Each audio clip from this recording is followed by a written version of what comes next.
You're just not gonna beat 1 and 2. That's all there is. Hmm?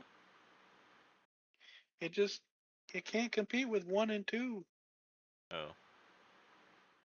none of them could. But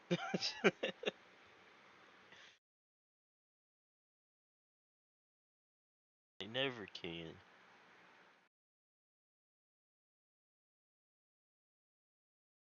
They never gonna be able to as well.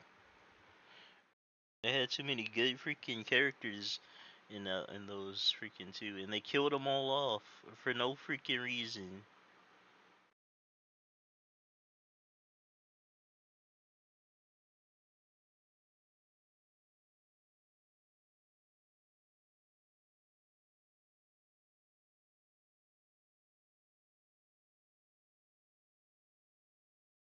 Killing freaking characters off more than Dragon Ball Z back then.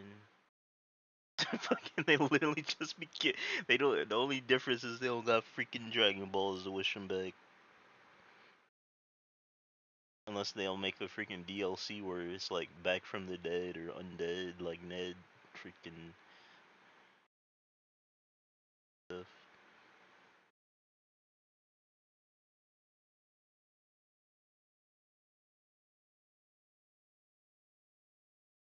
They done killed off so many characters. Characters.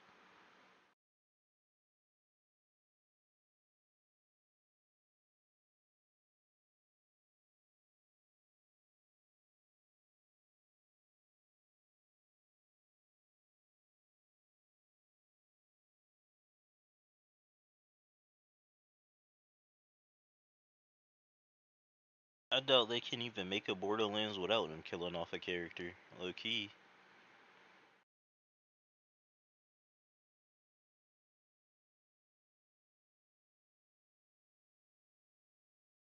Even in the freaking Even in like the story games, they kill the freaking some characters off and shit. They kill everybody off. They be killing a lot.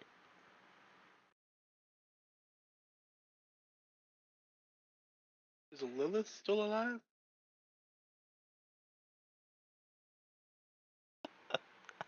I actually don't know.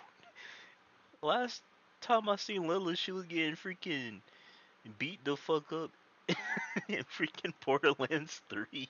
I think they, I think freaking Tyrene and her brother killed her. I thought they killed her, but I don't know if she in 4 or not. They did her so dirty though. I ain't gonna lie, they did her extremely dirty. That shit was crazy.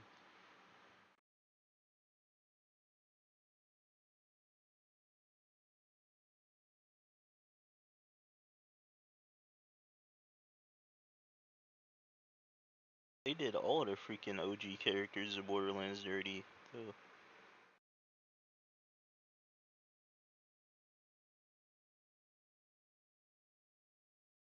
The second they freaking did Roland dirty, they just freaking went on a spree of freaking just killing off every main freaking character and doing them dirty.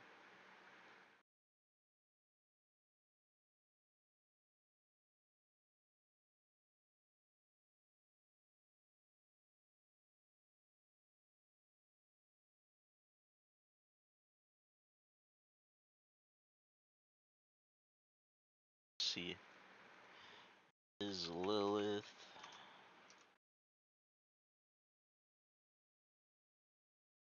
in Borderlands?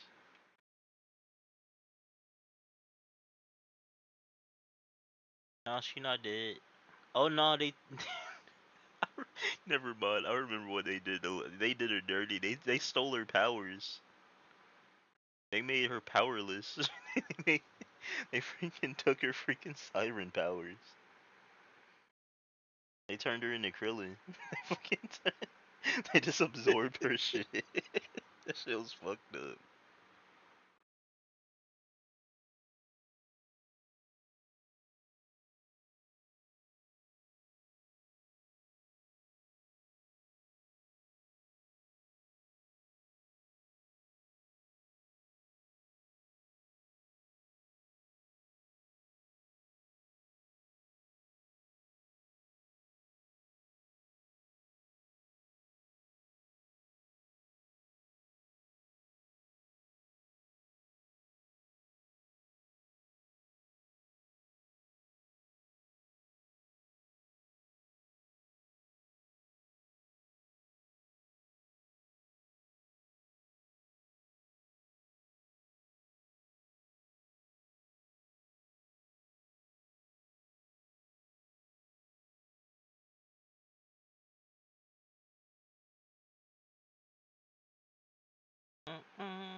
Still to this day, freaking Borderlands 3 campaign is like a fucking fever dream. I ain't gonna lie, that shit is cursed. That shit is cursed, like looking back and thinking back on that. That shit was just super cursed.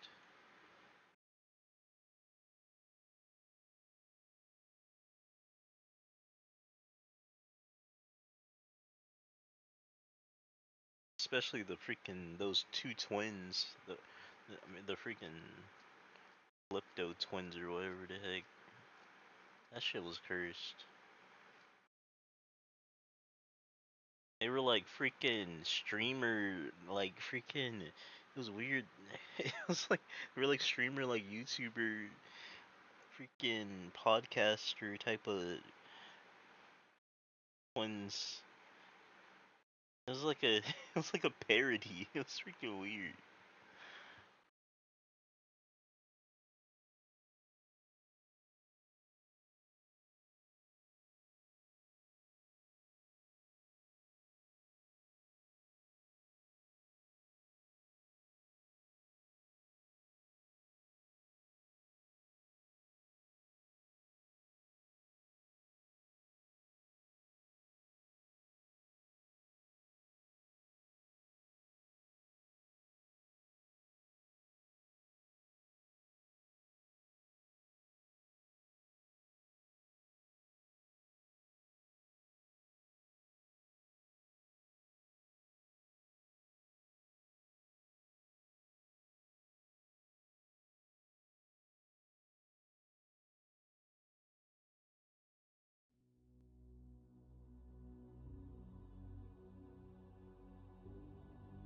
Borderlands 3 is the first game I have felt legitimate hype for in years. As a fan of the Borderlands franchise and only recently playing the games on PC as opposed to console, I can safely say this is probably one of my favourite franchises of all time, with Borderlands 2 being my favourite game ever made. But along with all of the shooting, looting, and the unique cel-shaded style, every Borderlands game comes with a story. Now, video game stories are not usually renowned for being the most in-depth stories ever told, and many games struggle to strike a balance between good and exciting gameplay and a fantastic story. The games with good and exciting gameplay usually have either a fairly standard story or one that just plain fucking sucks. And the games with a good story usually have passable gameplay or choose your own adventure games with little to no gameplay at all. But you do very occasionally get an exception to this rule, and Borderlands 2 is an exception to me. While its story isn't anything revolutionary and has a few contrivances here and there, it manages to be fun. I swear. Yo, every time I see freaking Batman, it's like always somebody on the freaking ground or like dead. Or freaking, and it's always look fucked up.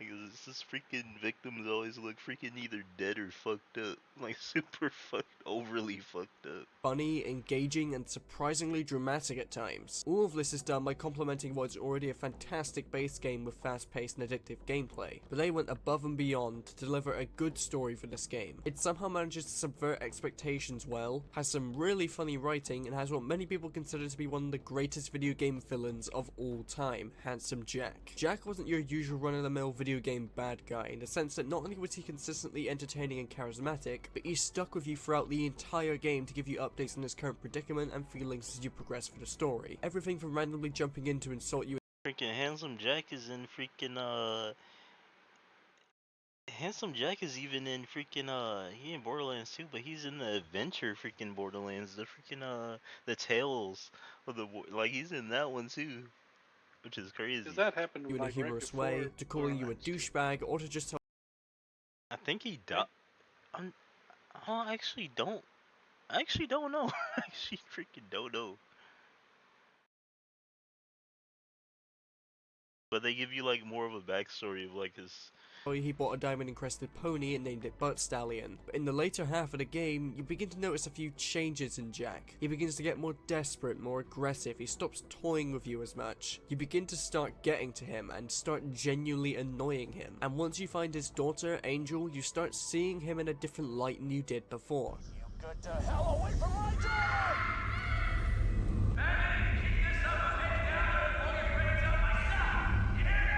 He's still a terrible person with no chance at being redeemed, but you get the sense that he's a broken man with how he pleads for you to stay away and not kill his daughter. He's angry, on the verge of a breakdown, and once you finally kill Angel, he breaks.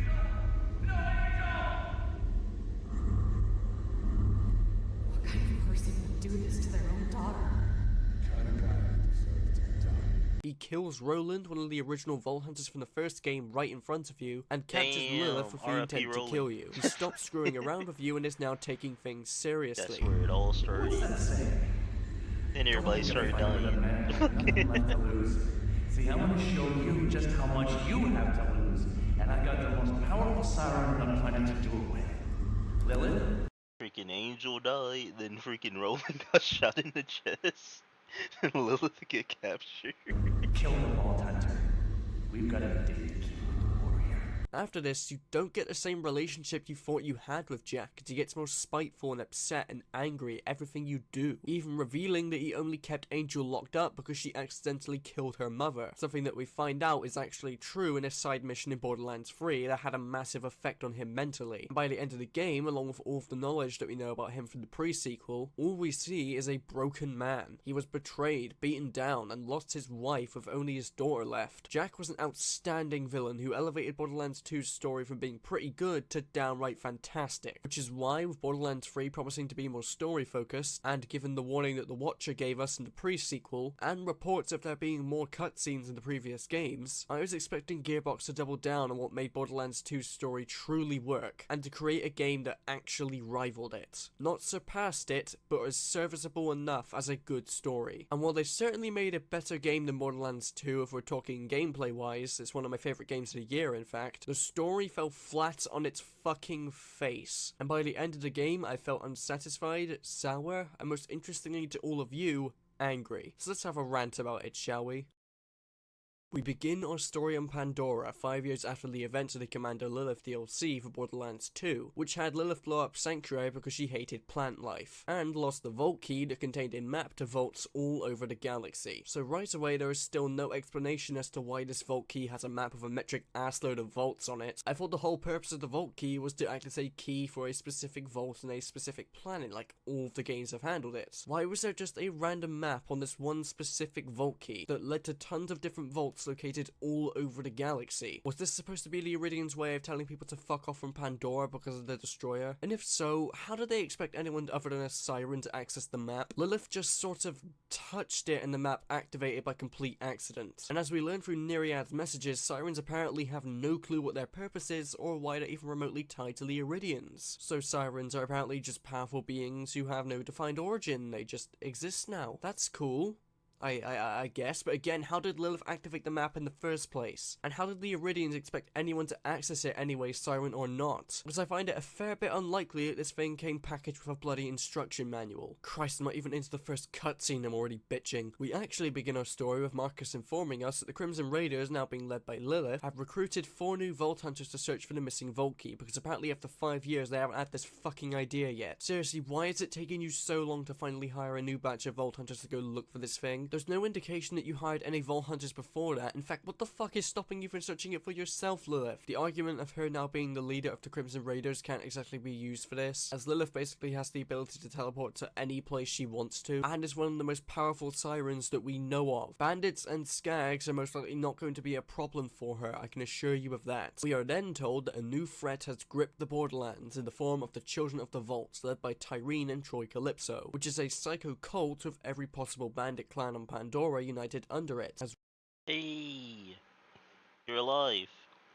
well as being allied with Malawan that have the goal of opening up the Great Vault, which, what the Just fuck is going on right now? Who the fuck allowed these basic as fuck Twitch streamers to rise to power and unite every bandit? I got on Twitch streamers. What the fuck? They not Twitch streamers. They YouTubers. Clan on Pandora? What the fuck have the Crimson Raiders been doing these past 5 years? Oh no, don't tell me this is a first order situation. Oh, for fuck's sake. I am damn near close to concluding that Lilith and the Crimson Raiders must have suffered severe brain aneurysms in the 5-year gap between Borderlands 2 and now, because that is the only canonically sound way I see any of this making a lick of sense. These people have the goal of fucking up everything. How did you let them rise, you bucket of horse seed? This is very bad. Especially when you have a massive army at your disposal and are known throughout Pandora as the one who killed handsome Jack. And while we're on the topic of Jack for a second, even though it may seem jarring at first to have him suddenly be the big bad of Borderlands 2, at least it made sense given the ending of the last game. And at least his backstory and how he rose to power was actually explained in streamed for 12 hours. It wasn't playing, it just happened.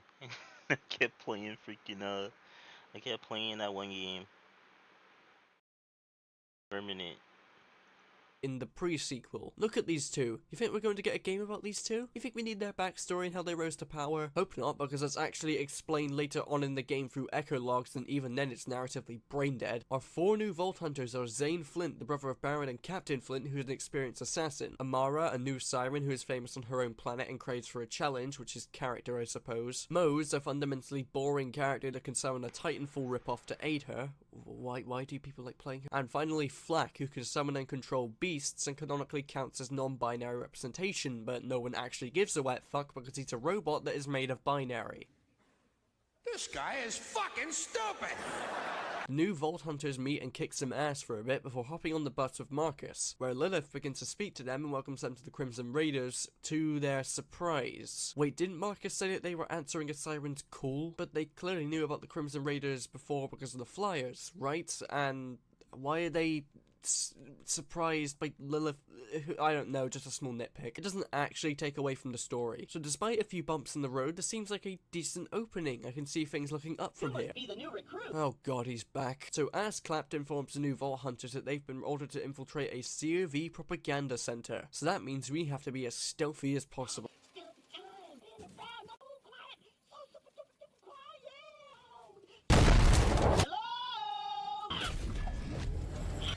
Or we could just get it first and improvise. So they quickly make work of the camp and are then confronted with the holy influencer of the COV, Shiv. He's a beloved member of the COV with a massive art and he's already dead. The Vault Hunters rescue Claptrap and Lilith comes down to greet them. She says that because she was so focused on finding the map that she didn't notice that Pandora was changing around her as the bandit clans united under the COV. So you didn't notice the massive banners, unruly screeching from the psychos and a whole load of other shit because you were so focused on finding the map that's on the same planet as this was all happening on. You are such a fucking pancake. Did no one else notice this either? Fucking how? What about the B team being led by Brick, Mordecai and Tina? Did they not report back to you, seeing as how they've been fucking about in the middle of the desert for most of the time? Look at this sign. Does this look subtle to you? How did you let this happen? And furthermore, why have you not done much about it? Locked. Not gonna keep a siren out, though. You see, ladies and gentlemen, this is what we call dialogue, and it's very well written. Lilith accesses a computer containing a message from Mouthpiece, who is the COV's mouthpiece. Mouthpiece claims that the Sun Smasher clan have recovered the, and I quote, sacred vault map, and that they are to be accepted and banded under the COV immediately, meaning that Lilith and the Vault Hunters have to beat them to the Sun Smashers. I'm sorry, but what the hell do you mean sacred vault map? Did the COV know about the map the whole time? Fucking how? How the hell could they have possibly known about this map, and why are they calling it the sacred vault map? Is this what their entire goal has been? To gain a sacred vault map they shouldn't even know exists? Judging by the fact that the COV have only started to form over the last few years, and the map that was lost 5 years ago, and with the echo logs we find from Tyrene and Troy on Necrotafeo, what a name by the way, we can tell that Tyrene and Troy only came to Pandora in the last few years as they were stuck on a necrophilia planet for most of their lives. So how could they have known about the map? From my knowledge, Hector only came to Sanctuary because he assumed they had it after defeating Jack. And if this map was really public knowledge to everyone on Pandora, then how in the blinky bill fuck has no one found it until now? It's been 5 years. How could the Sun Smashers have found it now? Were they always close to where it landed? Wow, this is really fucking silly. Especially when you consider the fact that according to the trailers, 10 billion followers demand we join or die. 10 billion. 10 fucking billion? You're telling me that many people on an entire planet haven't been able to find that key yet, and that the COV have somehow had that sort of reach over the last 5 years, and again, how have none of these fuckasses found the fucking map yet after 5 fucking years since it was fucking lost? We're not even a quarter into the story yet, and my brain is fried. Lilith and the Crimson Raiders take over the propaganda center, and the Vault Hunters head over to the Sun Smasher camp. Apparently, the COV have completely trashed it, and the Sun Smashers are nowhere to be found. Suddenly, Vaughn was tied up and left to die by the Sun Smashers because he told them not to mess with the Vault Key, and we learn that the key has been successfully delivered to the Calypsos. I'm still incredibly depressed of how much Vaughn has devolved as a character and now acts as an annoying plank with half the intelligence he originally had. I also hate how Borderlands' humor hasn't evolved from 2012, and as such there were barely any funny moments in this game, and all attempts at humor felt like getting hit around the face with a wet sock. Borderlands 2 is still funny because despite the time period they were in, they still rolled with it and put effort into the writing. exciting. Tina, you know there are, like, other kinds of food, right? You haven't seriously been living on just crumpets for the last few years, have you? I do not understand the question. Here, however, they're trying so hard to recapture the feel of Borderlands' humour, they pretty much lost sight of what made the jokes in that game work, and think that toilet humour and memes were what made the game memorable. Oh, and on top of reusing one of the missions from the previous game, that's just really fucking lazy. So when Vaughn, a character that I used to like from Tales from the Borderlands, is introduced with a title card that adds a description, Bandit Life, as a way to try and make a catchphrase for marketing and then only have him say it like 2 times throughout the entire game, you begin to start wishing that Jack would just pop out of nowhere on Echo and start insulting you again. What up, my bandit orphan? No! After Lilith and Vaughn reunite with as much enthusiasm as a sensation of watching paint dry, you head down to the Holy Broadcast Center to finally retrieve the map. Mouthpiece starts talking about live screams and Iridium tier chats, and what woefully out of touch grandma wrote this utter wankfest? Not even modern day Nickelodeon reaches this level of pure unadulterated cringe. Hell, not even Logan fucking Paul is this much of a pandering fool. Fuck off. You confront Mouthpiece and take part in one of the best boss fights in the game, which is really sad considering the rest of them, but not before you're treated to possibly one of the worst lines of dialogue I've ever heard. If I wanted to hear dialogue that is the equivalent of screeching diarrhea, I'd watch an episode of Game of Thrones after season 4. You cheese Mouthpiece and acquire the vault key, but first the Calypso show up on hologram to tell you that the map is busted and to inform you that Tyrene's voice actress hasn't gotten into character yet and sounds like Mickey Mouse if he was high on ketamine. Oh, you missed the show! The Sun Smashers have also been killed for apparently betraying the COV by wanting guns and cash instead of being in the family. I'm still incredibly confused as to how you've managed to reach 10 billion people in the space of 5 years, but who knows, maybe psychos have a manipulation kink, who knows. You take the map back to Lilith and she also realizes that it's broken and can't be charged, so she sends you down to Tannis so she can examine and possibly fix it. While this happens, you and Lilith defend her camp from the COV, but first you have a minute of nothing happening while a few lines of code stand in a tent and pretend to work on something, because this game's story is exciting. Seriously, the mission objective tells you to loot the area and wait a minute, what the fuck? Tannis then informs you that Tyrene Calypso is a siren. Cool. She also tells you that she's after a vault.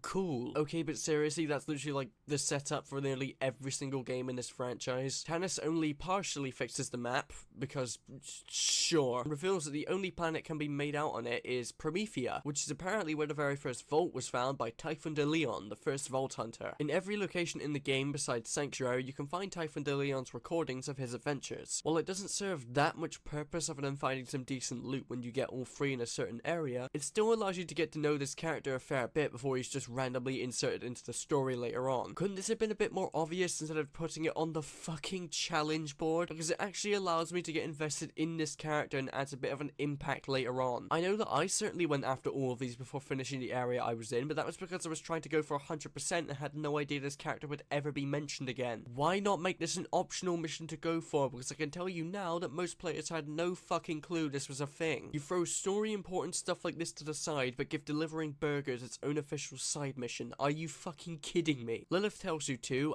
that's literally all she does in this game, tells you to head down to the ship they're building called Sanctuary All I need is some Wait, fuel no, and oh a come new on, come on, no! After you do that, the site is suddenly attacked by, okay, yeah, thanks, Claptrap. The site is suddenly attacked by Tyrene and Troy. For some reason, Lilith is still holding the vault key, like, why would you not leave it inside? This precious alien artifact that you've been searching for the past 5 years? Why would you not leave it inside where it's safe? Are you fucking stupid? We get a terrible cutscene that tries to be intense, but because cutscenes are hard to animate, we get really slow, weightless movements and actions that shouldn't have the impact they do have. I will now give you a recreation of my reaction to seeing this for the first time.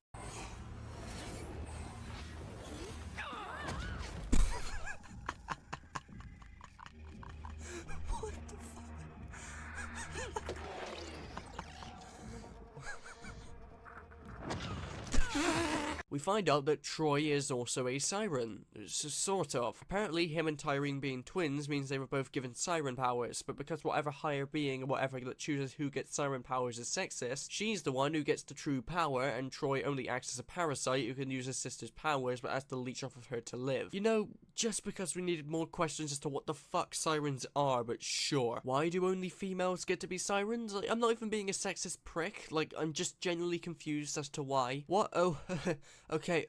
What chooses who gets siren powers? And how? Is it completely random, or I have no idea what the fuck is happening here? Only 6 sirens can exist at the same time, right? So does Troy count as one of the 6 despite not being a siren? He has the same powers as his sister, so I hope not. Wait, so what happens if Tyrene's leech powers were to leech and take the powers of a siren? Wouldn't that fuck up the whole, Tyrene appears behind Lilith.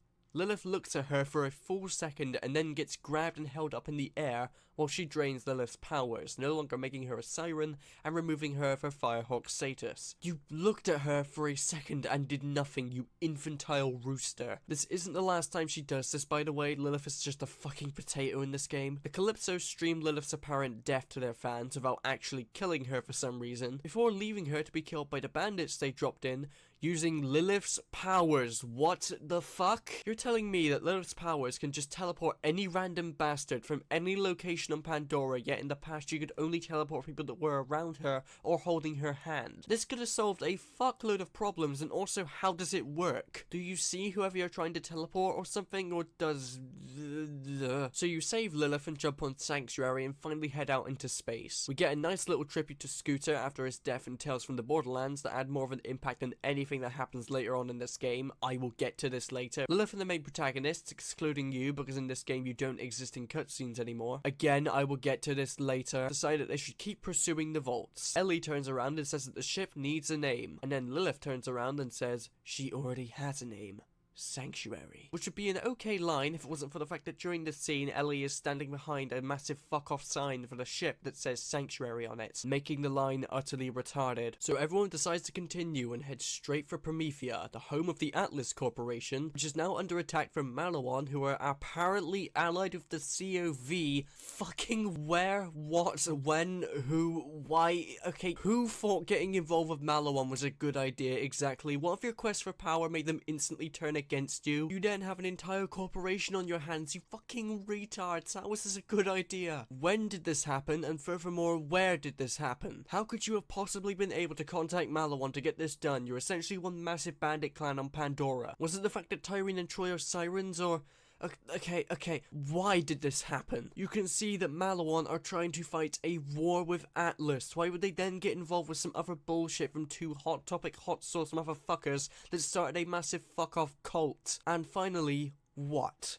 As in, what the fuck? I mean, I guess it stays consistent with each of the games centering around one of the weapon manufacturers doing a bit of an oopsie, but it feels like Malawan randomly being shoehorned into the story rather than having it actually make sense. You arrive on Promethea and someone on Echo starts saying that there are bandits coming out of thin air. So I guess there's not going to be an explanation to this insanely overpowered ability that Lilith has seemingly never used, so that's fine. I'm sure of that. Hey, does anyone remember when Lilith got tired out from using her powers and struggled to control them without the assistance of Iridium? Yet Tyrene is somehow able to muster up enough strength to teleport her entire fucking army of bandits to new planets. Why are there no established rules on sirens, you impotent enchiladas? Why can Lilith be this limp-dicked in terms of power, yet Tyrene has no problem with it? We continue to kill bandits for a bit before spotting a woman named Lorelei. Lorelei is trying to help Atlas win the war against Malawan and needs your help in taking back territory. She also sounds annoying when trying to convey any sort of emotion other than dead silence. How the fuck am I able to tolerate Claptrap more than this? She then asked the Vault Hunter if you were sent by Reese, and Zane probably has the single greatest response to this. Oh, right, I'm Lorelei. Did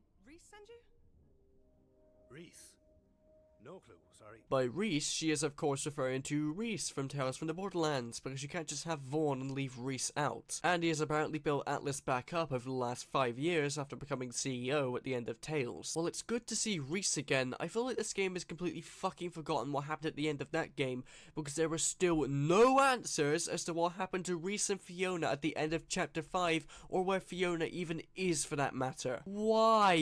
Why would you just skim over that when it was the biggest question on people's minds, you fucking crumpets? Why, if you were going to connect these two together, would you not add some of the biggest questions, you fucking wankers? There is so much you could do to explain this, but because writing is difficult, there were probably some corners cut or something. I don't know what happened here. Fucking Randy Pitchford and his magic tricks. How the fuck did we go from one of the best video game stories ever told to a story that is bleeding arrows out of its arsehole every time it breathes? Why would you put more manpower into cutscenes if you aren't going to bother with the goddamn story? What was the fucking point? We are now at a point where side missions are more akin to Borderlands 2's writing than the actual story. Fucking kill me. So Lorelei asks for help in recapturing an Atlas base that was captured by Malawan a few months ago, and you take it down no sweat, and it would be cool if Lorelei could do it with you, seeing as how she takes no fucking damage. So you finally manage to contact Reese. Lorelei has a fit over his new mustache, which I think was supposed to be humor, and he tells you to go meet up with his top agent to take down Gigamind. This agent is of course Zero, a friend to Reese in Tales from the Borderlands, and one of the Vault Hunters who took down Handsome Jack in Borderlands 2. Unfortunately, Zero and Maya are all you're getting for the Borderlands 2 Vault Hunters in this game, as none of them are anywhere to be found in this game. No Axton, no Salvador, no Krieg, and no Gage. What the fuck are you doing? Why the fuck would you give the Vault Hunters from the first game their own characters and personalities while also developing them and expanding on them in Borderlands 2? But then when it comes down to Borderlands 2's own Vault Hunters, you just shove them aside. What the fuck? You think people might want to know what happened to these guys? Oh no, I lied. Apparently there's an Echo series of Krieg slowly getting back his sanity, and one Echo randomly placed around Promethea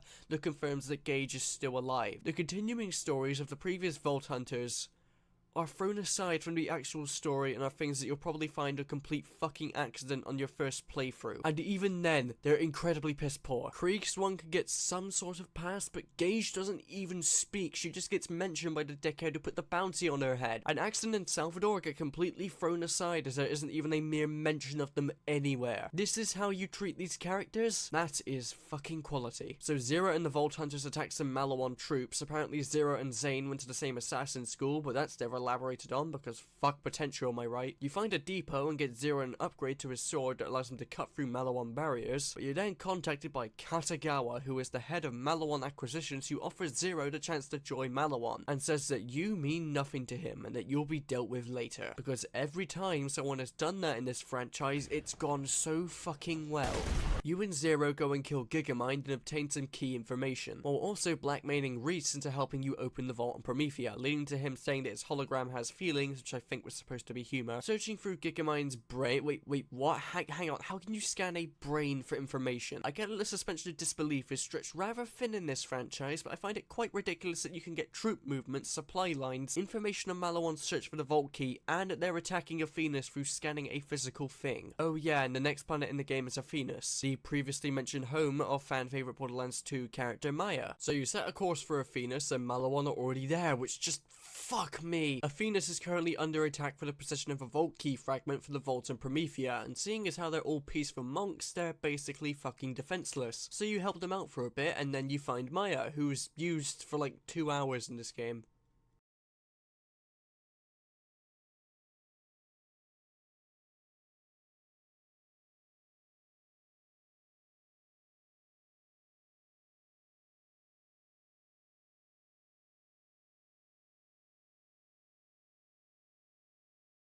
Wow.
He heard my cry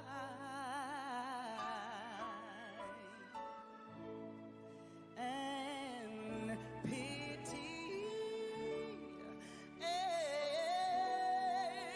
every groan.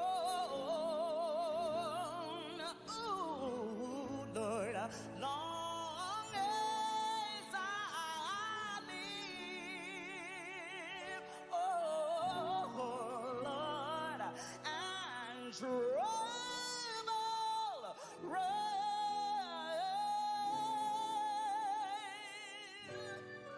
I'll hasten to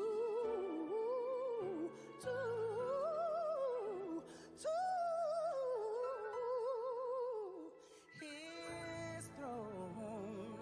Oh, yes, I will.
keep it.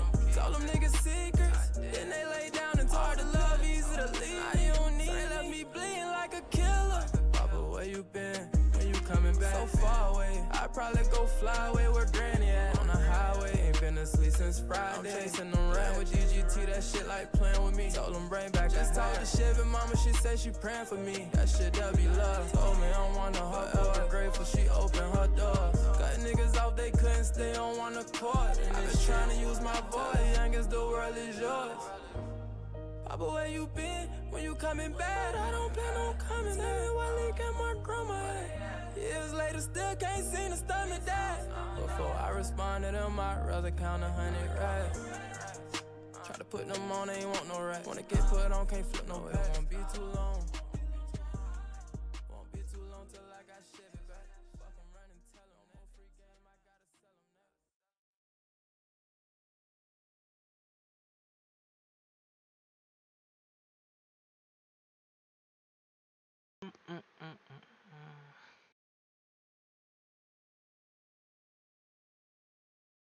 Damn.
What the heck? It went backwards. I ain't even hit the back button.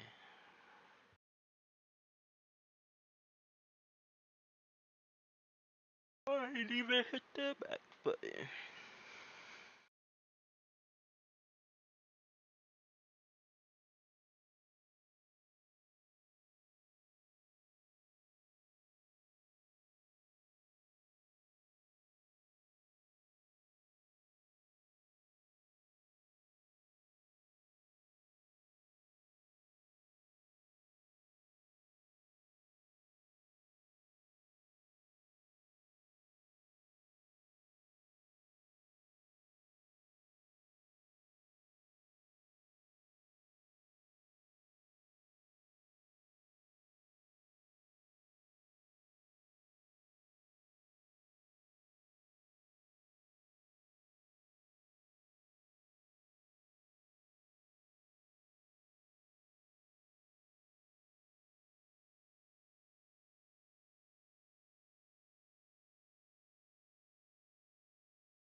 forever young.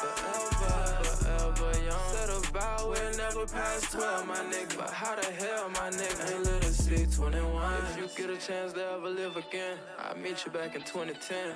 So we can have a life, no worries. Don't rush, no hurry. I'll be right here whenever you're ready. We young forever. Forever young. Forever young. Forever young. Forever young. Forever young. Forever young. Forever young. Forever young.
Merry Christmas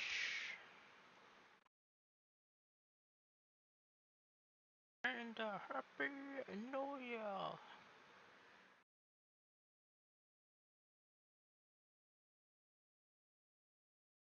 No, no, no, no. No, no, no, no.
the heck?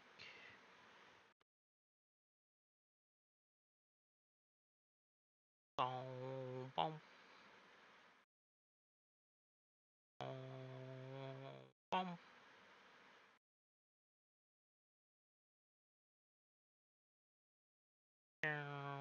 Boom.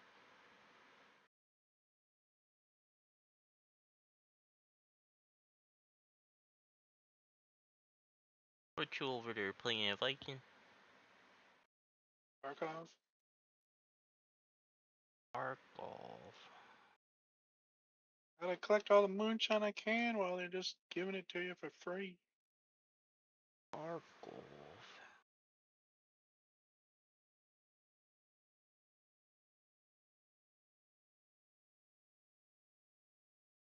Darkov.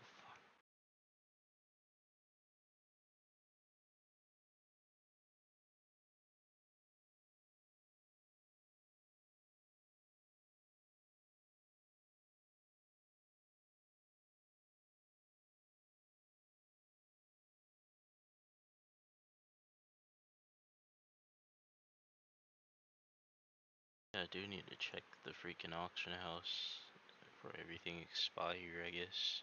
One freaking dark and darker, real quick. Cause I haven't played that in a little bit. They about to reset their season soon. Oh yeah, that's right.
shot in the chest.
There has been a sword.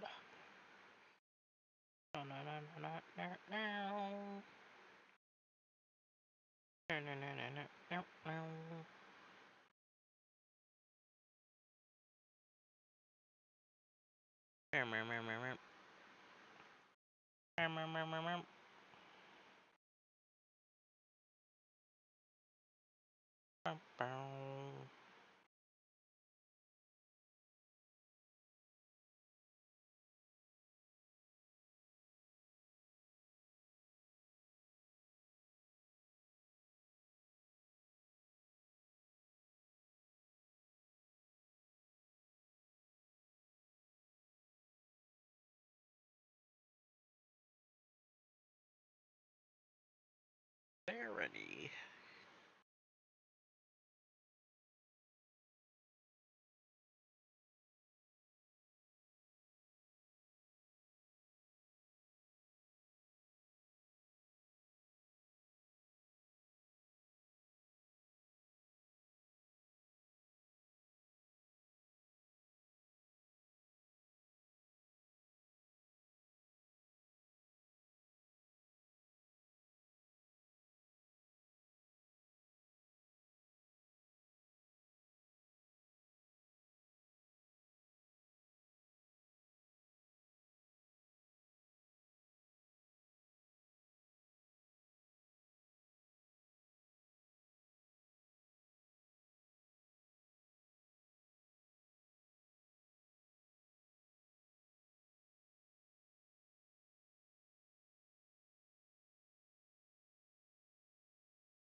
Oops.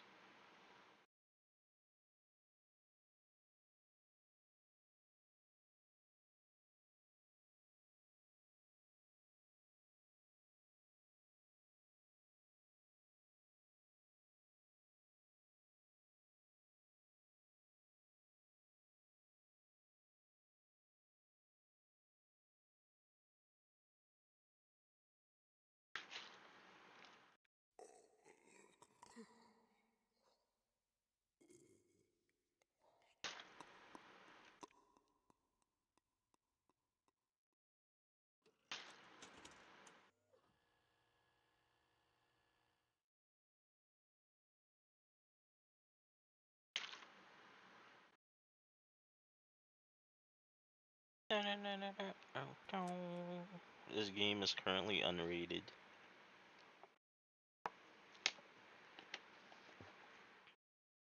Unrated.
people of Walton.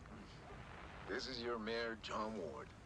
Now, I want to take a moment to thank y'all for your patience, resolve in these most challenging times.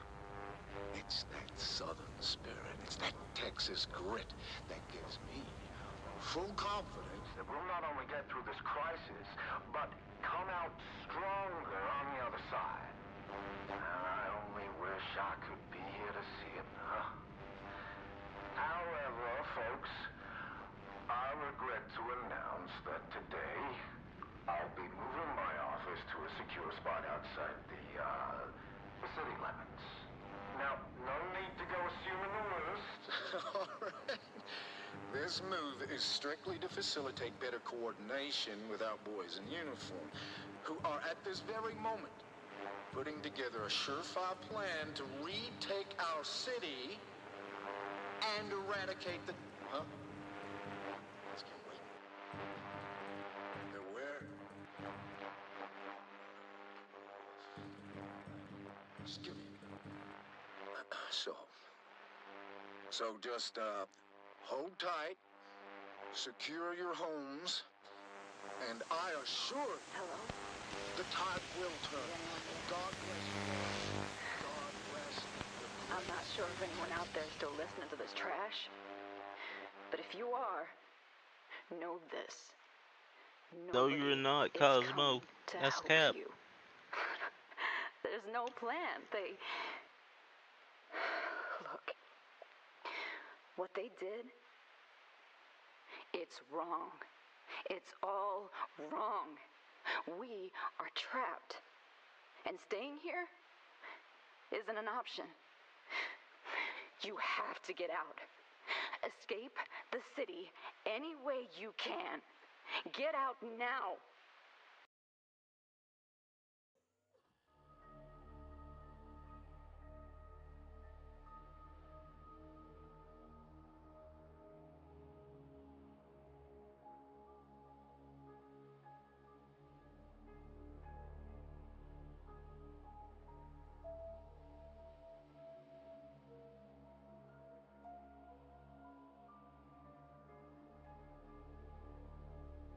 T Viking, Cosmo got a turtle. What? Turns out the turtle fun was real. All along. Just not your turn. It's for all turtles worldwide.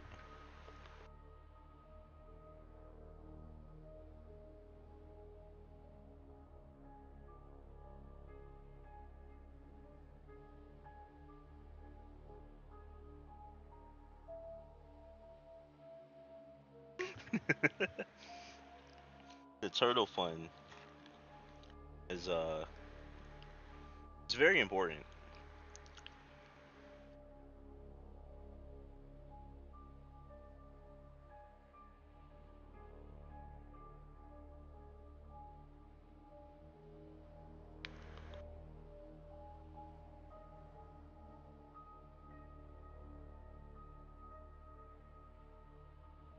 Some would say it's mandatory.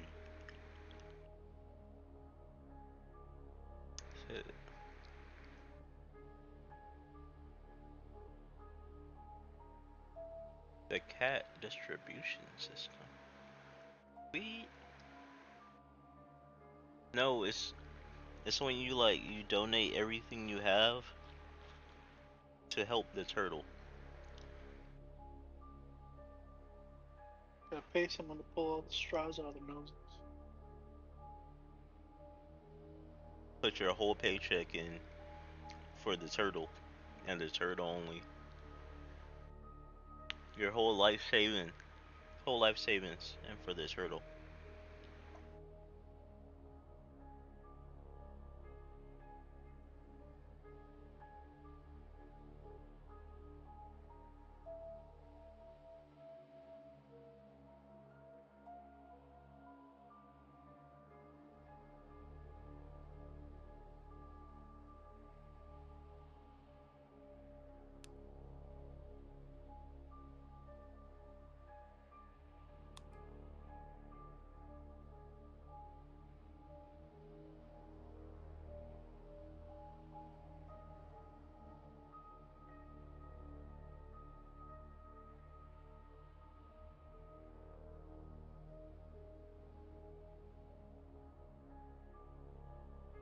Well, how did you end up with a freaking turtle?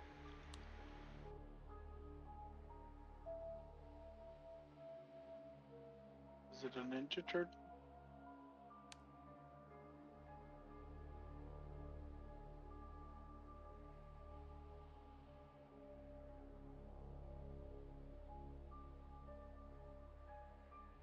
Like, how the heck does that happen?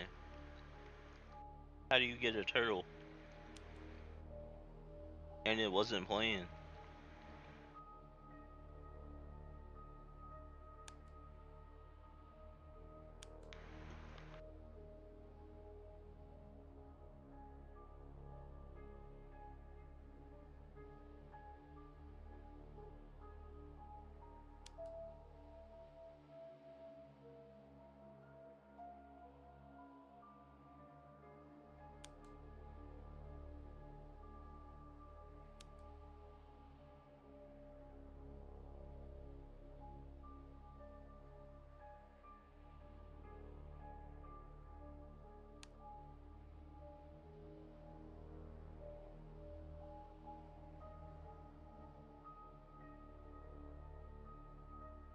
This is like the fucking worst duo ever.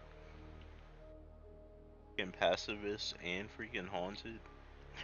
Holy shit.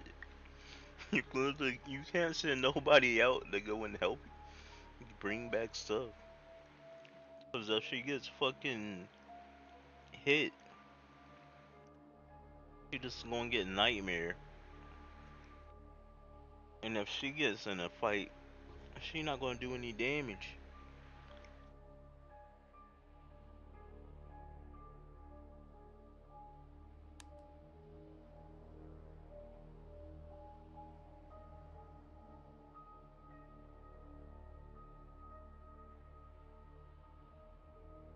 What are you playing?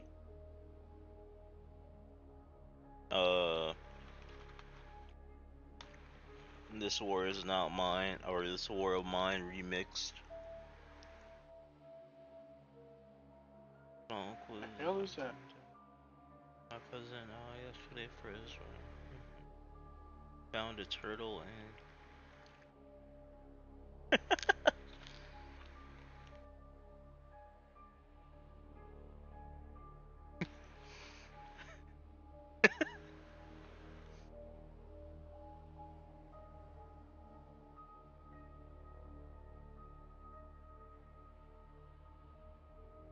how you just gonna snatch that? How you just gonna snatch the turtle up like that?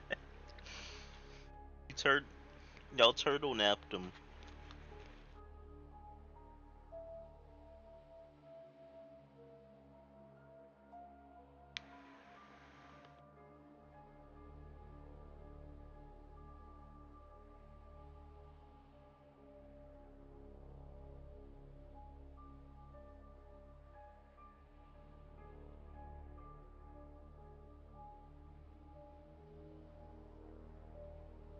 That turtle had a routine that he used to do every day.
What the heck is a baby turtle? She kidnapped a baby. I thought you meant like a big ass turtle.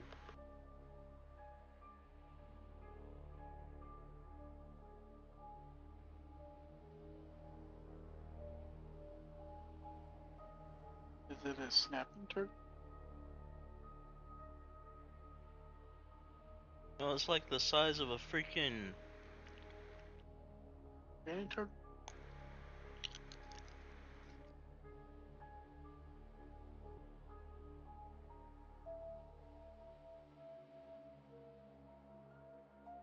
It's like the size of a freaking a rock. A freaking.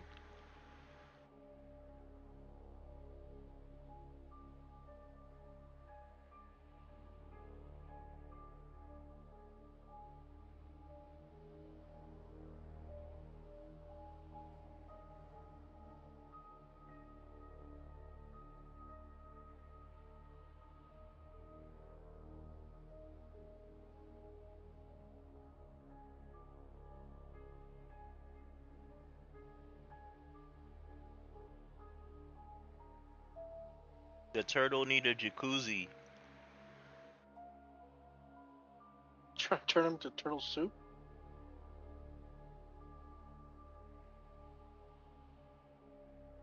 Nah, turtles can live in a jacuzzi.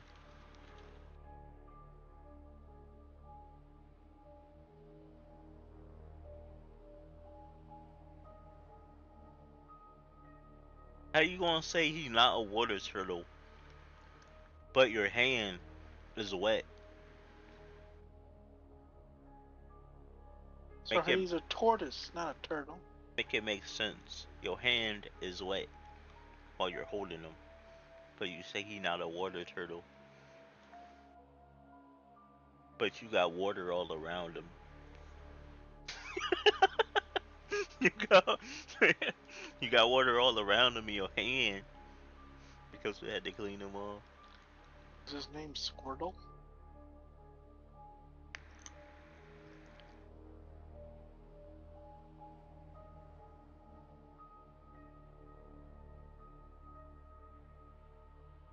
Box turtle. What the fuck is a box turtle? You putting them in a box?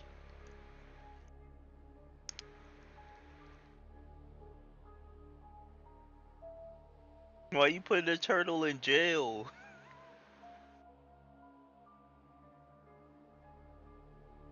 Does he have little boxing gloves?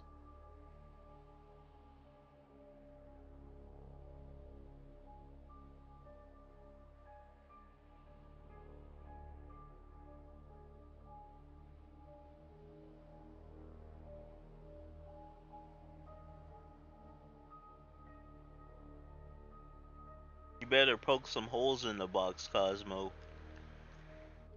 and give him a jacuzzi.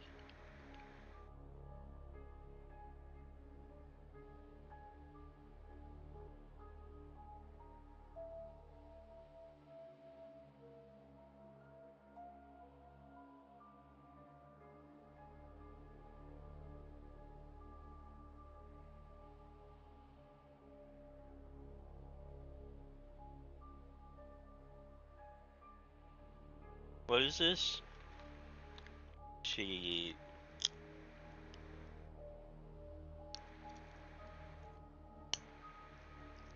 Turtle Turtle. boxing. Turtle simulator.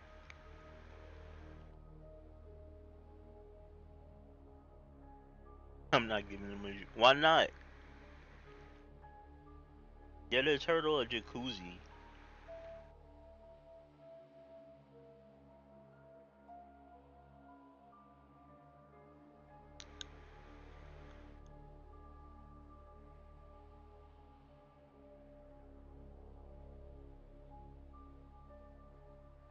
You gotta play some like ocean music next to him too.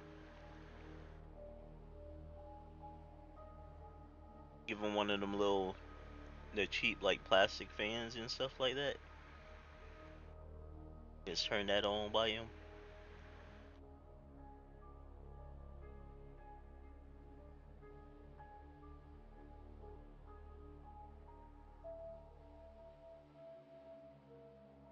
Yeah, ocean turtle today.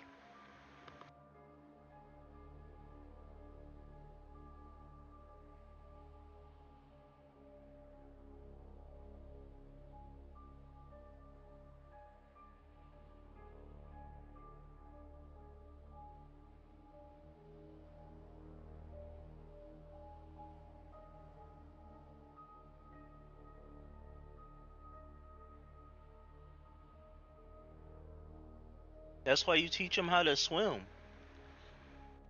Teach them how to swim.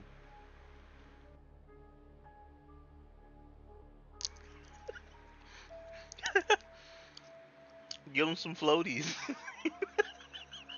Some dog paddles. Give them some floaties. You gave a lizard a leash. Give the freaking turtle some floaties.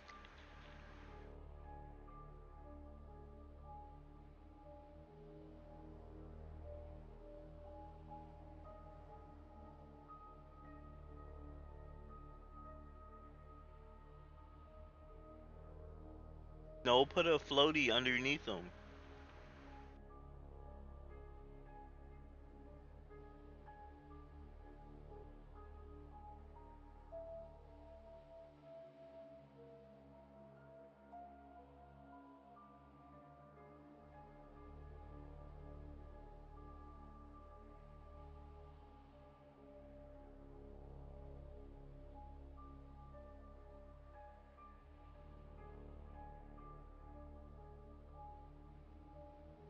You put that, listen, you put that turtle in some floaties, he'll be TikTok famous by the night.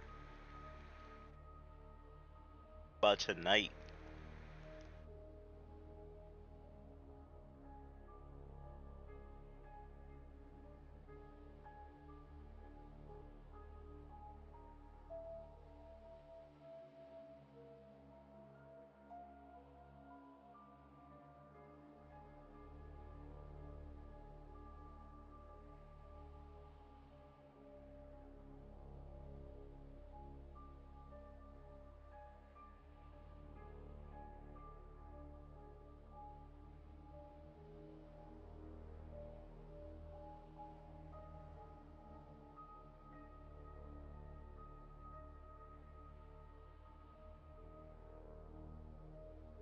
So y'all been feeding him tomatoes?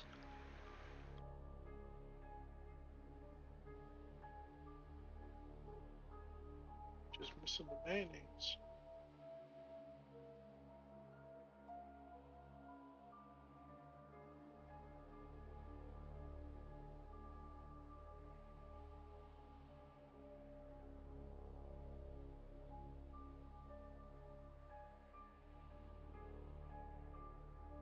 Feed him a donut.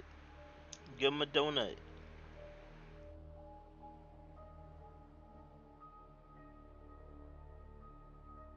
Give him a donut. I know you got a donut over there, Cosmo.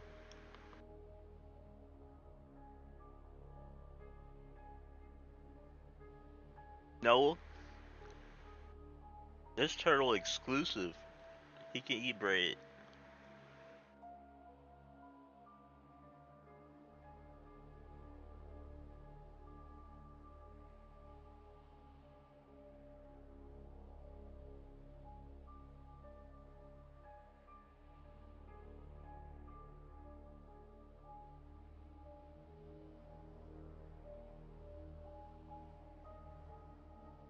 You feed him beef, he gonna eat you.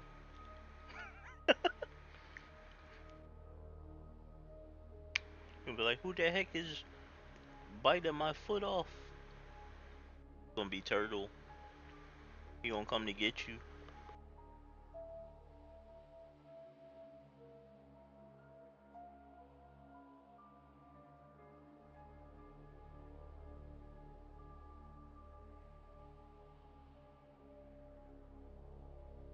He was looking at y'all like hamburgers.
This time, I've got it.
That one.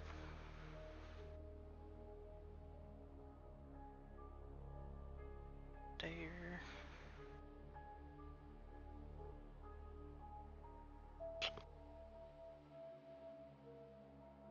Ah!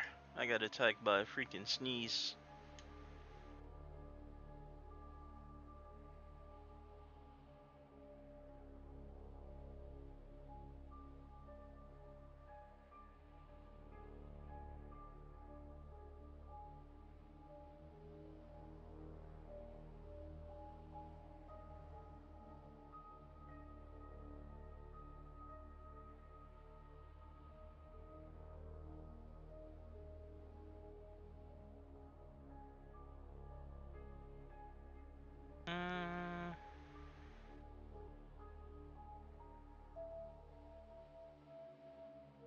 Blue. That. And that one. Grab this.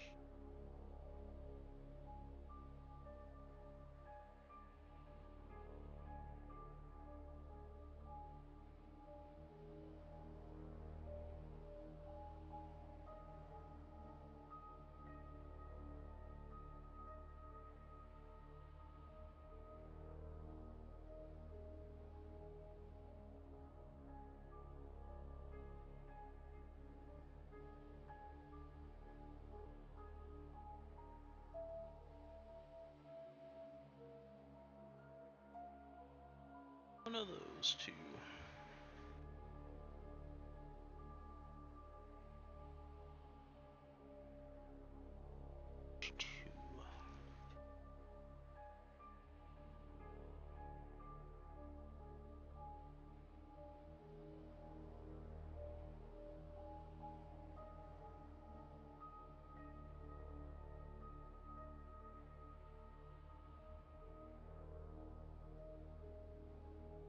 closet is closed.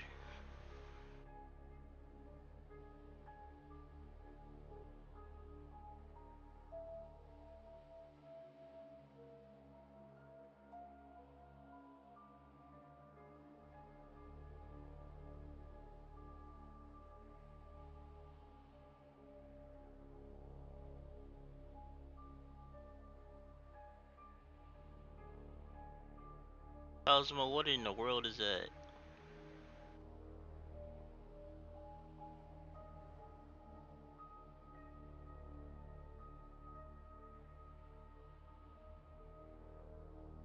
What in the world is that?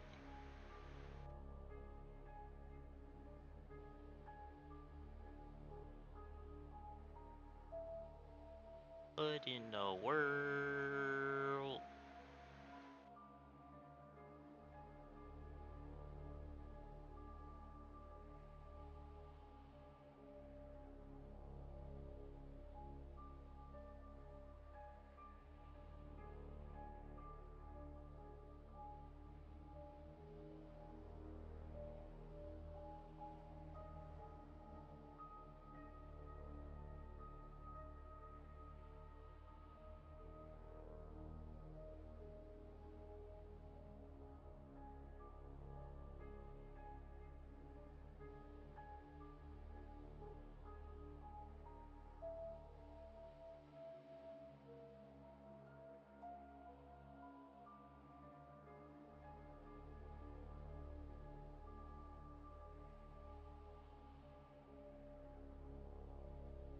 What is that?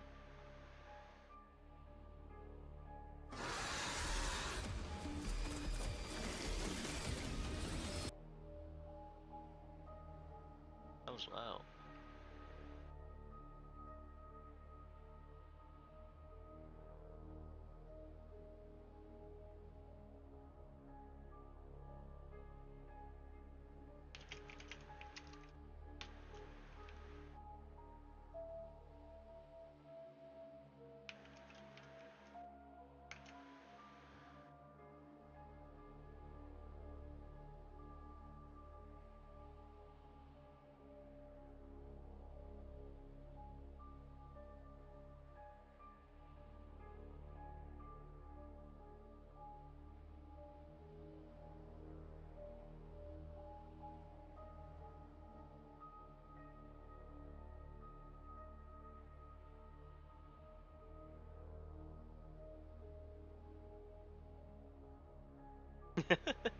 What the fuck?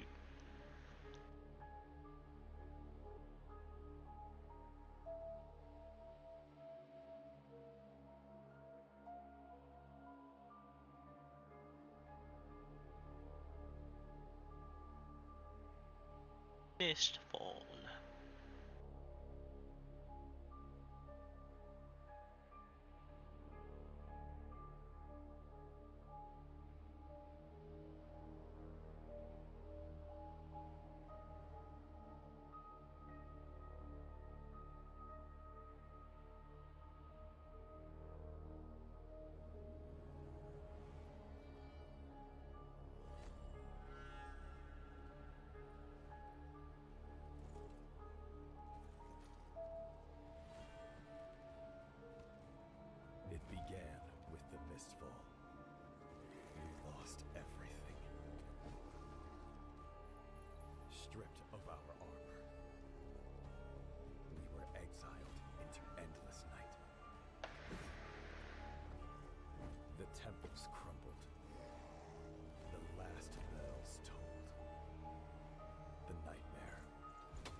They needed they need another word for like they need another word for like these like medieval type of games that are like that are like freaking extraction based.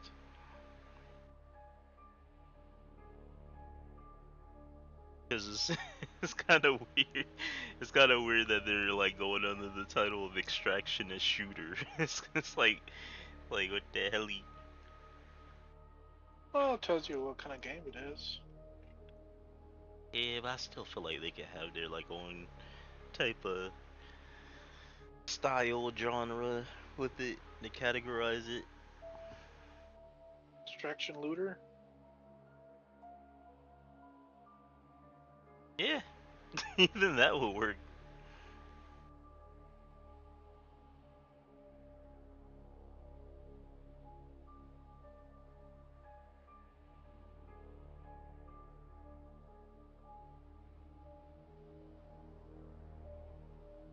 The only thing you could possibly shoot is a wand or spells, I guess, but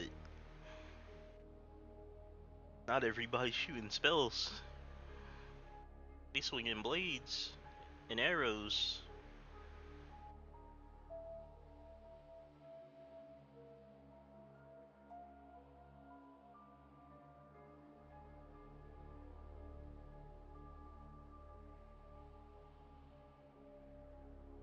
And throwing knives.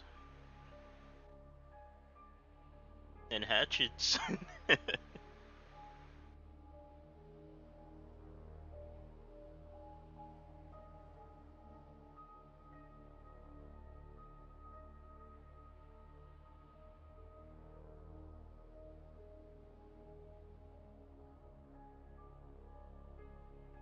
Far, far west.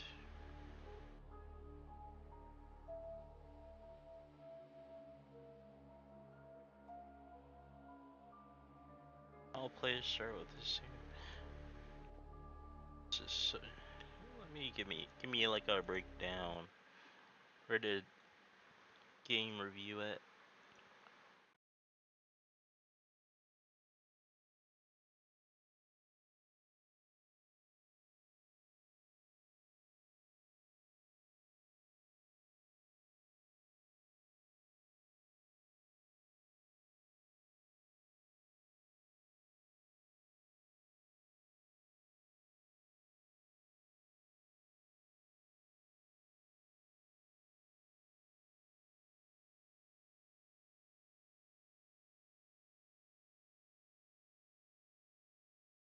It mixes fast-paced shooting with the vital information first. This isn't exactly a brand new early access release, as Witchfire has been in early access on Epic Games since September 2023. This is good for us Steam users, as the game has received updates, changes and content additions. Do not misunderstand that as a full release, as this game is still gonna remain in early access until probably around late 2025. Now, to quickly explain what the game is about, Why the you not getting developers a poll? used to describe it as a mix of Souls-like, Why not? action and roguelite gameplay. And while the concept of the game didn't change, they found that the game transformed enough that they are now calling it an RPG shooter instead. For example, the game's gameplay loop is more He can have like a pool, right? You can have like a pool, right? But like a little bit of water in it. Just a little bit. action-packed and less slow and dreamlike than a Souls-like. And the roguelite features in this game are not as random or unpredictable as in most roguelites. The game is set in a dark fantasy world and you are playing as a prayer. You can choose between 6 archetypes and are basically an immortal warrior working for the Catholic Church to hunt witches in an alternate version of our world. It mixes fast-paced shooting with slower exploration. Basically you go on these expeditions and have to gather witchfire, which can be seen as the equivalent to Souls, as you Doesn't need a foot spa. Foot spa.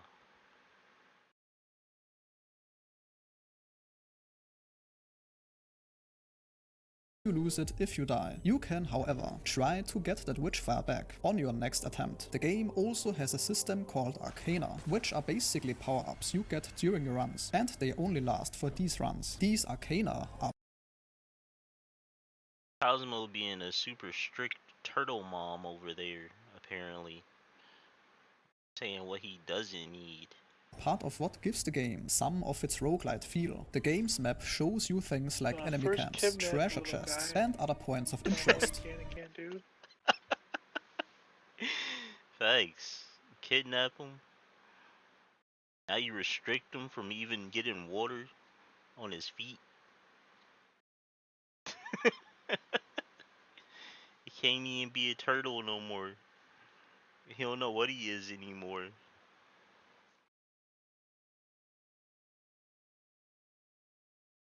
Well, his dream's about Introduced becoming a Ninja Turtle.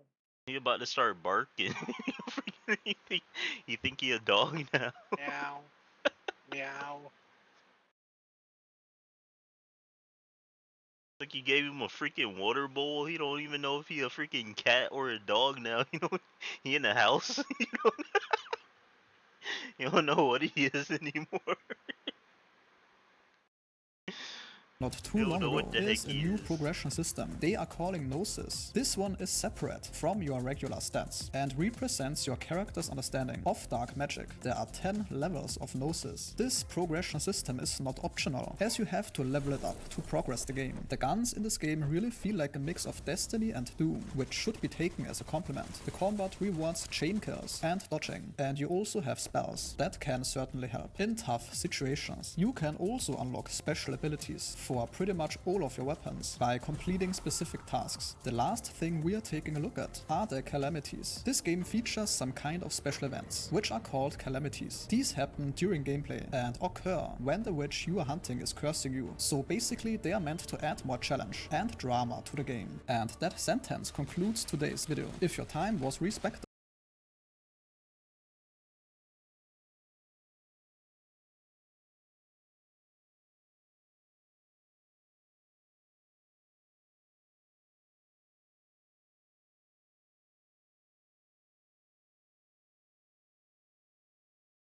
What the hell? Update 9 days ago. Video.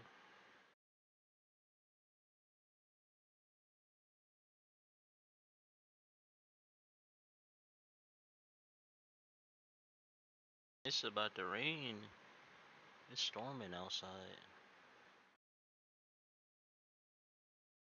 Welcome to Flip Bro's no bullshit review on the game Witchfire. Witchfire makes you feel like you're playing a first-person shooter version of Dark Souls or Elden Ring, but then as you keep playing, you realize it's much more similar to an extraction shooter. Oh yeah, and the game pisses you off sometimes. Witchfire is a first-person shooter, adventure, roguelike, early access game according to Google.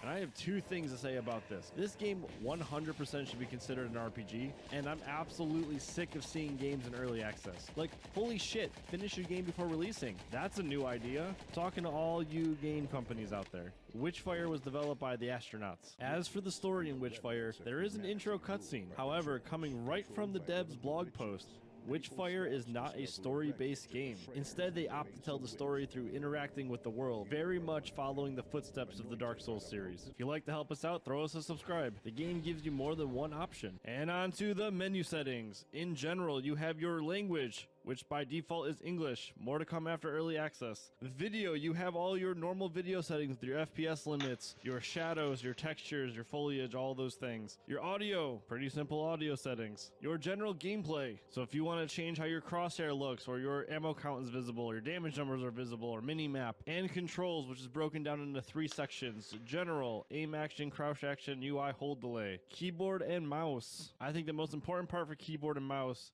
is your dash mode, where you can cycle through single key, double tap a direction key, or double tap quick run. Another useful part in here is your spell mode, where you can do a single key, so my key is F and I can hold F for a heavy spell, or you can separate them between 2 keys. And there's controller support. The graphics in Witchfire fulfill the dark fantasy theme very well. You'll explore these gothic, cursed lands and have areas filled with just dread. But more importantly, in my experience, the graphics do not impact performance in a negative way. If I had frame drops, I don't even remember it. And for a game where there's a lot going on in certain areas between the dashing, the explosions, the particles, the enemy projectiles, the on-screen effects, this game felt great to play.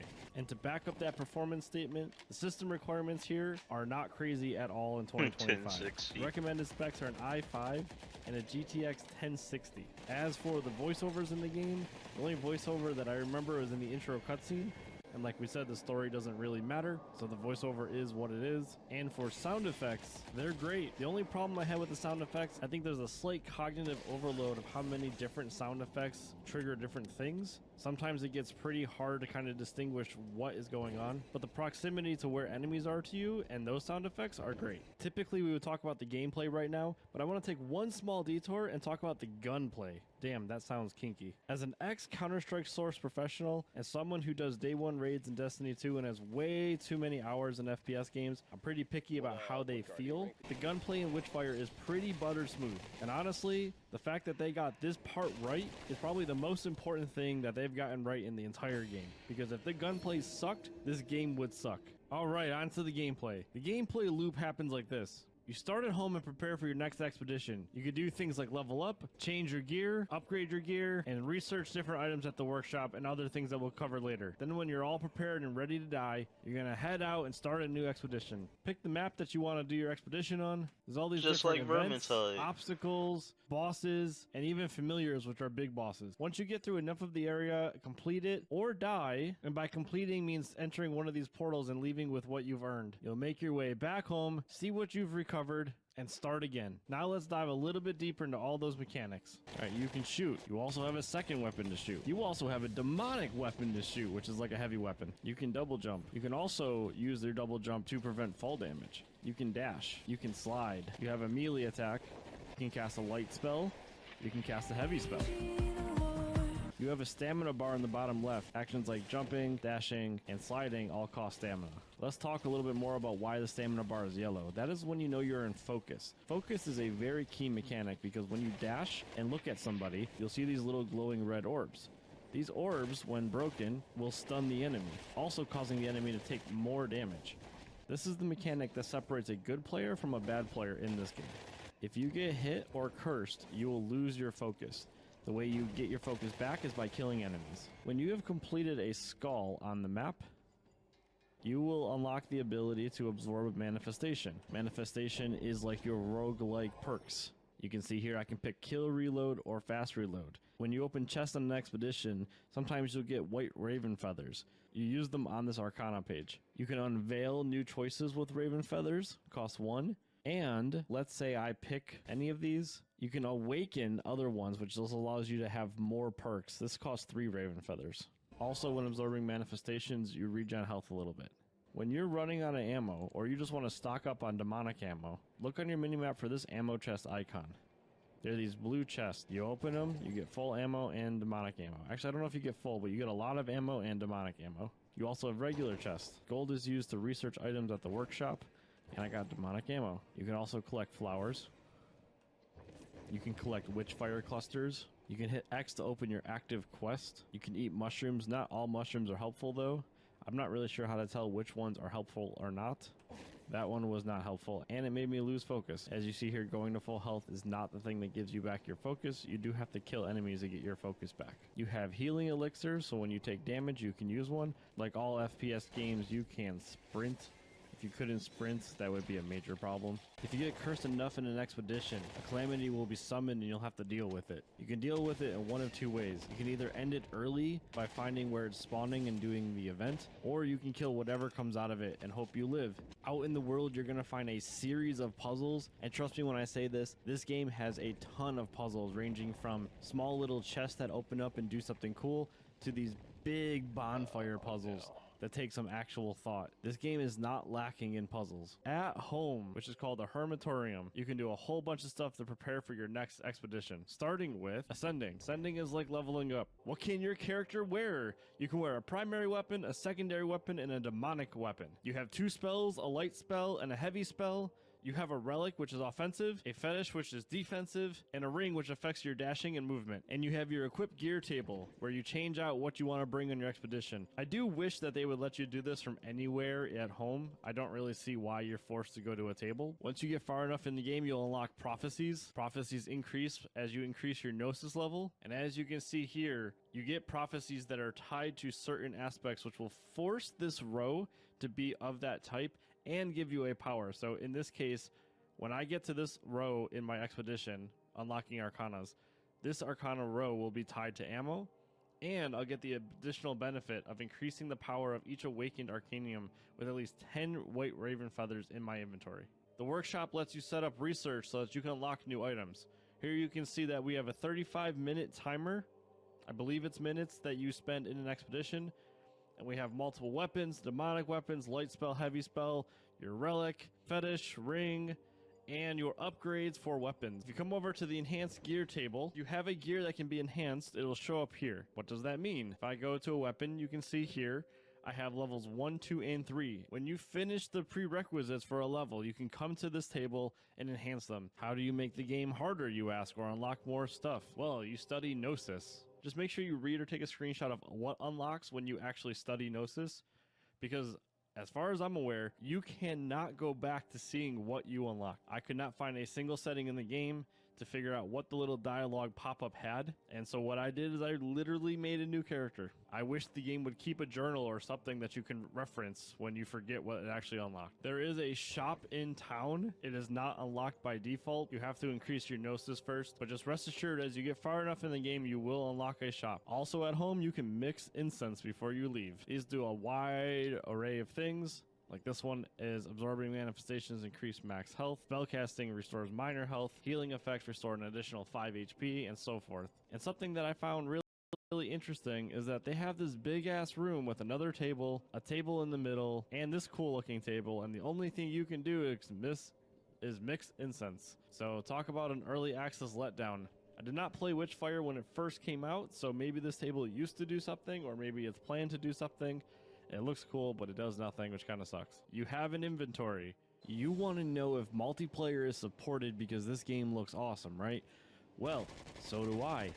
I can't imagine that this game is going to be a single player experience only, but so far it's only single player. That's a major letdown for a game like this. Being the extraction shooter it is, I see no reason why you couldn't have multiplayer runs where everyone got their own perks, got their own Witchfire, and even wanted to go through the game together. Please add multiplayer. Witchfire has no cosmetics that you can unlock, but Witchfire also has no pay to win aspects, which in my book is a plus. To recap, Witchfire, the dark fantasy RPG extraction shooter, influenced heavily from the Dark Souls series and has butter smooth gameplay like Destiny 2. Witchfire, however, suffers greatly from the lack of multiplayer and the lack of content. In my honest opinion, Witchfire had potential to be Game of the Year. I think the thing it's missing is this. You know how when you played Dark Souls, you died a ton, you got pissed, you learned maps, you learned where the enemies are going to ambush you, and you got then through an area and you felt great? This game is missing that, and I think the extraction shooter part of it kind of ruins that. That being said, when you do upgrade Gnosis levels, the game does unlock a little bit more with more content,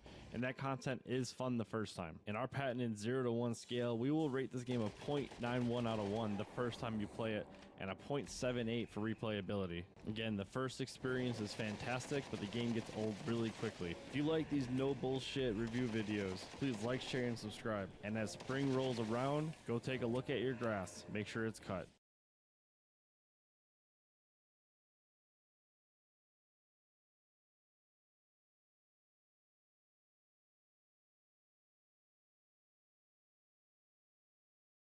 Hey Viking, Uh, ready to play GCFO?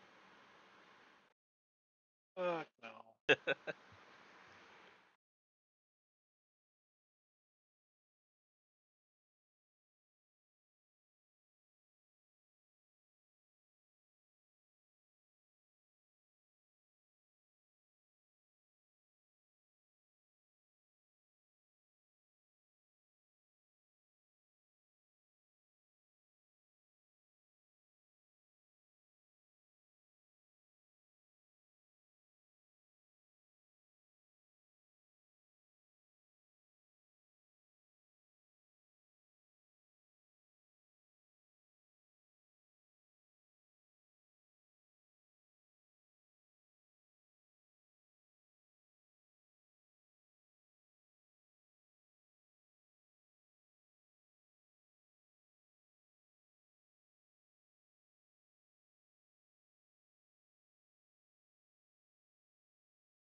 On Earth.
thought freaking Dune Awakening take long to download shaders. Holy shit. Like, great.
Yeah, I'm running out of steam. I ain't gonna lie.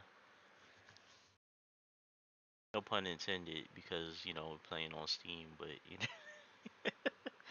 But yeah, I'm freaking running out of steam. I'm freaking probably about to crash and go to sleep. I ain't gonna lie.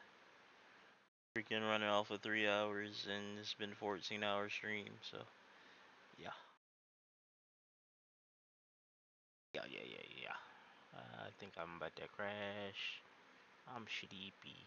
Which I know if I sleep right now, then I'm probably gonna wake up like around probably like 9 or 10. 11, something like that.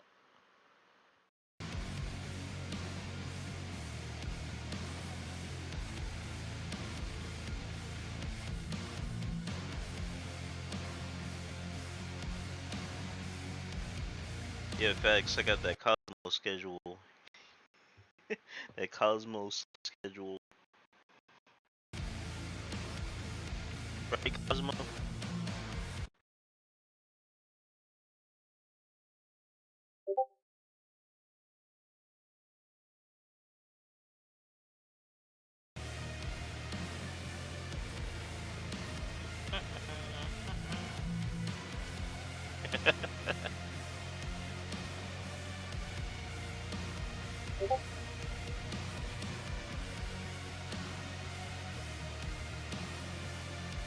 Stop treating them like Squidward.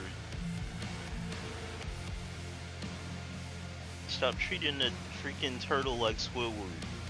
Get him out of the box. Out of the cup.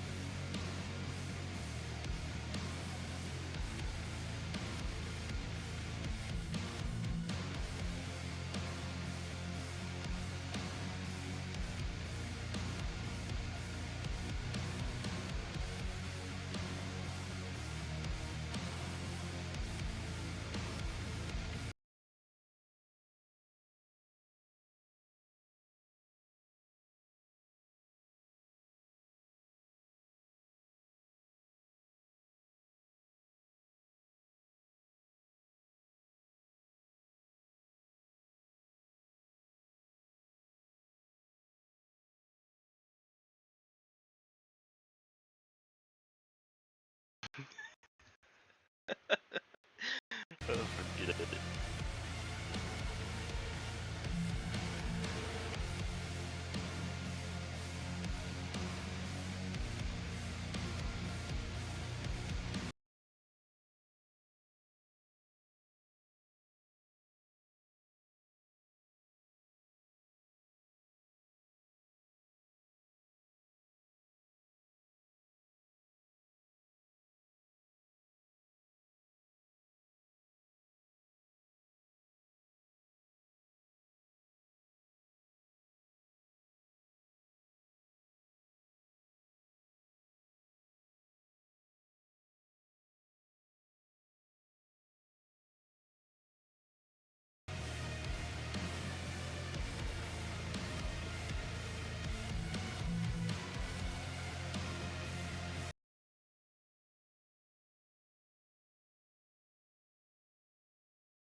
A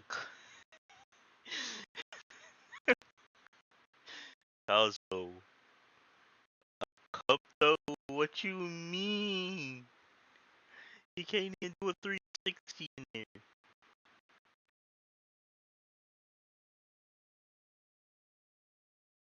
Everywhere you turn, you're staring at a wall. You got him in jail.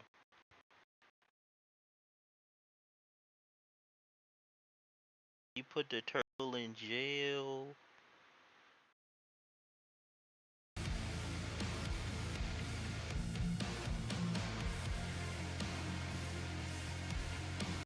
Turtle like, free me.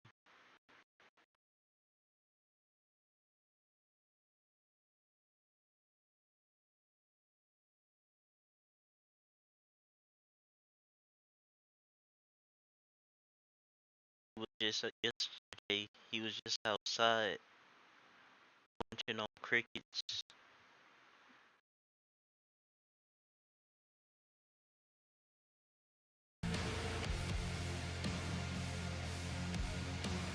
Now he in a cup.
Alright, well, I'm in stream here.